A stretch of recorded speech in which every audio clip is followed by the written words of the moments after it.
Saludos amigos del canal, me da gusto estar con ustedes. Mi nombre es Hansen Vázquez y en esta ocasión vamos a platicar sobre la teoría de la detección de la mentira. Una forma muy particular, basada en investigaciones que se han realizado a través del lenguaje corporal, la cognición y cambios psicofisiológicos.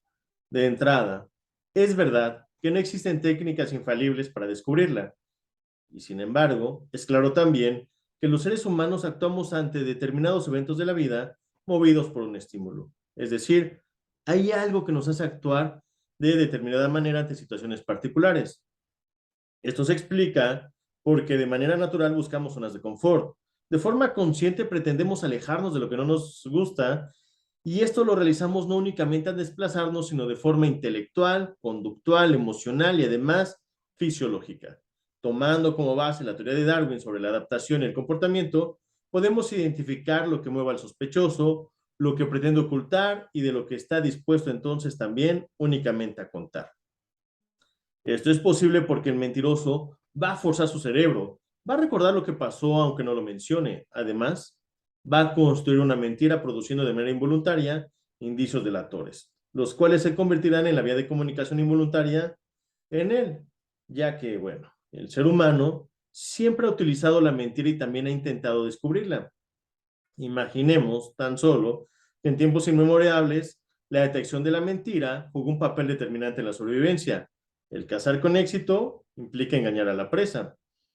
Ahora, es seguro que en esos tiempos actos de ingenuidad cobraron la vida de algunos de nuestros antepasados.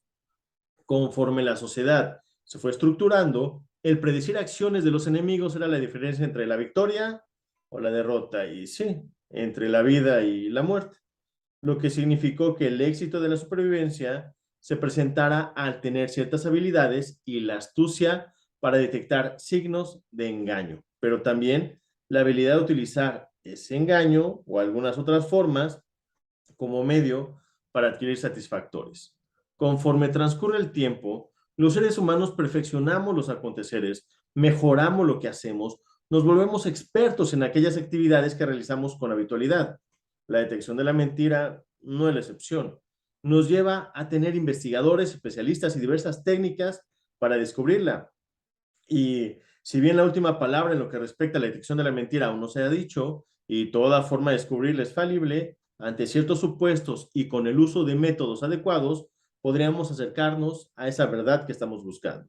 Las técnicas utilizadas entonces van a pretender saber qué pasó a través de la detección de la mentira y tendrán entonces que respetar una metodología, alejarse de creencias populares. Solo por mencionar alguna, de hecho quizá la principal, es que no existe ningún indicio que por sí solo te indique que el sujeto está mintiendo. Es decir, no hay una microexpresión, un gesto, una palabra, una forma conductual en la que ya por eso podamos asumir que lo que nos está diciendo no es verdad.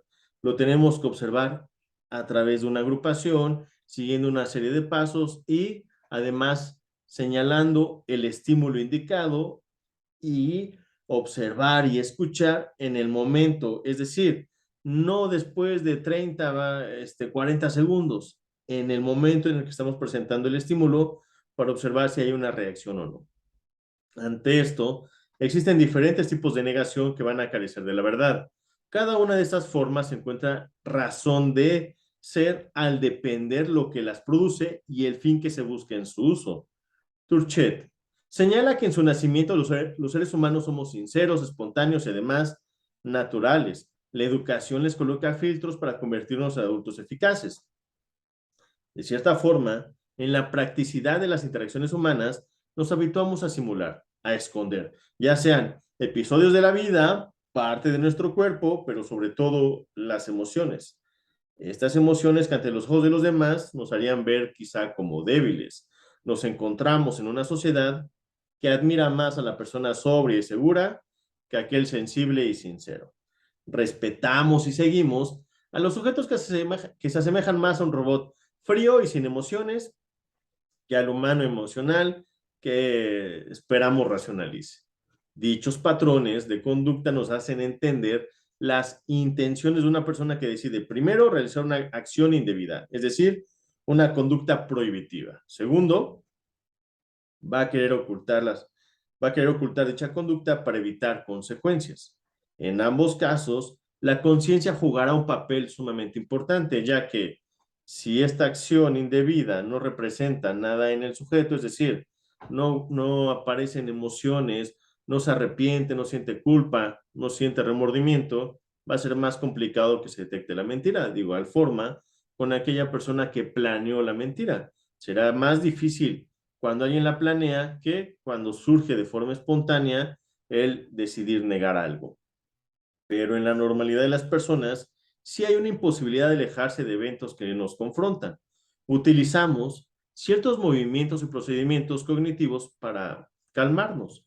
Esto produce cambios en nosotros que en ocasiones no somos capaces de concientizar y aún en caso de intentar hacerlo, no seremos capaces de controlar. El mentiroso pretende dar un discurso creíble y en sus posibilidades y habilidades memorísticas expresarse con algún sentido. Claro, está buscando un sentido racional, aunque no necesariamente sea lógico.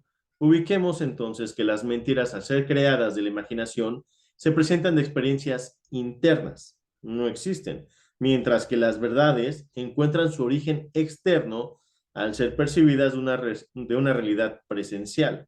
Las vivimos, hay una huella contextual, hay una huella además porque sí experimentamos ese evento, lo que significa que el veraz actuará movido sobre intenciones diferentes del mentiroso. Este último necesita concentrarse para ocultar y además ya entra en la necesidad de construir para convencer, utilizando con ello también mayores recursos de su organismo. Ahora, algunos métodos para la detección de la mentira que podemos mencionar que han sido estandarizados y que además podríamos ubicar como confiables en las investigaciones sería técnicas psicofisiológicas, indicadores conductuales y el análisis contenido verbal o por escrito de los hechos. La primera, técnicas psicofisiológicas a través de instrumentos de medición ante cambios fisiológicos. Se presenta un estímulo, normalmente una pregunta, y observamos la reacción. Los neurotransmisores modifican el sistema nervioso autónomo. En caso de que se presente, se da porque el sujeto se centra más en la pregunta que le genera mayor atención. Y esta atención viene, por supuesto, normalmente de la preocupación. Para ello se podría utilizar el polígrafo. El otro indicador serían los conductuales. El análisis de la comunicación no verbal, la quinesis o cinesis, y técnicas para identificar movimientos y posturas como la sinergología. Y por último, el análisis de contenido verbal o por escrito. Como ejemplo tenemos el scan, en el cual se hace un análisis para observar qué verbos utilizó, qué adverbios, en qué orden, qué está diciendo, pero sobre todo cómo lo dice y qué es lo que no quiere mencionar. Ahora, cuando alguien miente, centra su atención de forma más específica a aquellos estímulos que son más complejos. Ello le quita naturalidad y se logran apreciar signos delatores. Todos actuamos ante estímulos de la vida movidos por algo. Si ese algo es el ocultamiento, falsear, tergiversar, mentir o engañar, se puede observar. Por supuesto, para el éxito de la detección del engaño se requiere preparación, conocimiento, objetividad y sobre todo saber observar y escuchar. Establecer el lugar correcto en donde se analizará también la información. Ahora, el mentiroso intenta actuar. Quizá fijó un plan, decidió cómo y qué decir. Además de lo que cree, debe ocultar, pero mientras se concentra para intentar no ser descubierto, su postura y movimientos serán torpes. Ante el estímulo aparecerán emociones como el miedo, la angustia, tristeza, sorpresa, alegría, asco, etcétera. Bajará la guardia en su cognición ante el cansancio mental que produce darle vida a una mentira y pretender sostener un engaño para poder ocultarla. Así que no podrá defenderse con enunciados coherentes, dará excesivos detalles. Además, cuando esto sucede, se presentan manifestaciones fisiológicas, ya que el cerebro construye un recuerdo en lugar de recordarlo. Esto genera un cambio en la manera en la que funciona habitualmente nuestros procesos cognitivos. ¿Es posible la detección de la mentira? Sí, pero tampoco es el otorgarle poderes a los investigadores. Hay que siempre tomar en cuenta sesgos cognitivos, tanto de veracidad como de mendacidad. Y Tampoco es de plano la negativa de señalar que es imposible la detección de la mentira. Hay que identificar situación, contexto, ambiente y, como señalé hace un momento, una metodología y alejarse de mitos de la detección de la mentira. Muchas gracias por quedarte hasta el final del video. Te dejo por aquí otros dos, esperando también sean de tu agrado y de utilidad. Muchas gracias. Adiós.